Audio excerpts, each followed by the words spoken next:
Bonjour à toi. Aujourd'hui, nous allons regarder ensemble les caractéristiques des personnages. Alors, on va parler de personnage principal, de personnage secondaire, mais aussi de l'aspect physique et psychologique d'un personnage. Et je vais faire des exemples pour t'aider un petit peu à démystifier et bien reconnaître les différents aspects d'un personnage.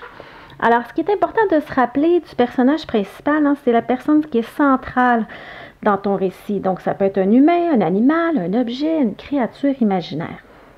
Alors, c'est celui qui va mener l'enquête. C'est celui qui va faire un projet ou qui veut résoudre un problème. Donc, il est central à l'histoire. Le personnage secondaire, lui, qui peut être aussi un humain, un animal, un objet, une créature imaginaire, tout dépendamment du récit ou de l'histoire.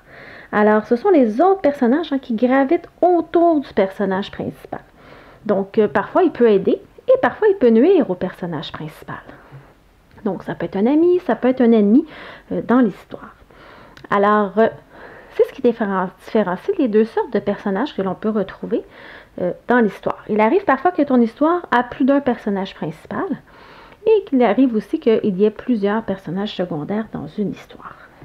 Je regarde avec toi maintenant les aspects d'un personnage. Alors, il y a différentes façons de parler des aspects d'un personnage. Alors, on va parler d'aspects physiques, mais parfois on va parler aussi de traits physiques.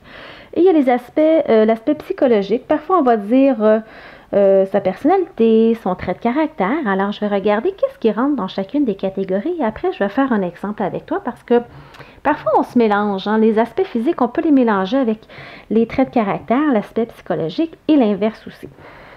Donc, l'aspect physique, c'est tout ce qui a trait à la personne, comment on la voit de l'extérieur. Alors, son poids, sa taille, sa grandeur, son teint, comment elle fait sa tête, ses cheveux, la couleur de ses yeux, son corps, ses vêtements, comment elle marche, donc sa démarche. Alors, tout ceci, tout ce qu'on peut voir avec nos yeux lorsqu'on regarde quelqu'un, est un aspect physique, est un trait physique.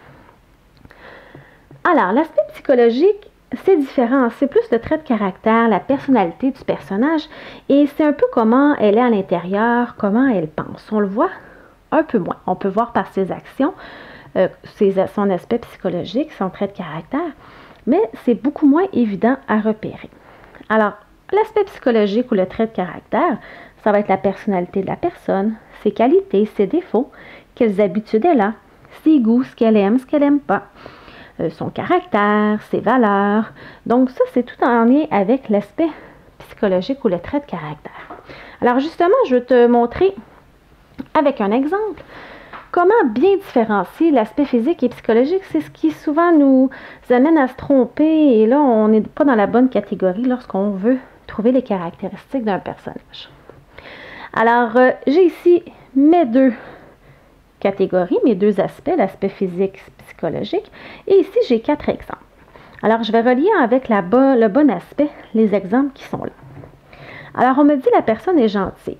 Alors, par ces actions, je peux voir comment la personne est gentille, mais ça rentre plutôt dans les traits de caractère, dans les traits psychologiques. Alors, être gentille, c'est sa qualité, donc c'est son caractère, donc ça rentre dans le trait, l'aspect psychologique, le trait de caractère. On me dit le personnage, par exemple, il a 11 ans. Alors, 11 ans, on peut le voir avec nos yeux. Pas dans le sens qu'on voit le nombre 11, mais on peut voir que c'est un enfant. Si j'avais dit un personnage à 50 ans, tu comprendrais que c'est plus un adulte. Alors, 11 ans va entrer dans l'aspect physique du personnage. Alors, le personnage porte un chandail troué. Alors, un chandail troué, je peux le voir avec mes yeux. C'est sur la personne. Alors, c'est comment... Donc, ce sont ses vêtements, c'est comment elle est habillée. Donc, c'est son aspect physique. Et finalement, elle aime le soccer. Alors, dans ses actions, on voit que le personnage aime jouer au soccer, qui s'inscrit à une ligue de soccer.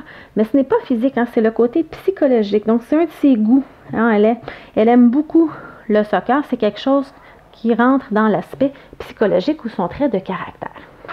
Alors, j'espère que cette vidéo t'aidera à bien différencier ce qu'est un personnage principal, secondaire et les différents aspects qui le composent de ce personnage. Alors, n'oublie pas d'aimer ma publication et de t'abonner à ma chaîne YouTube.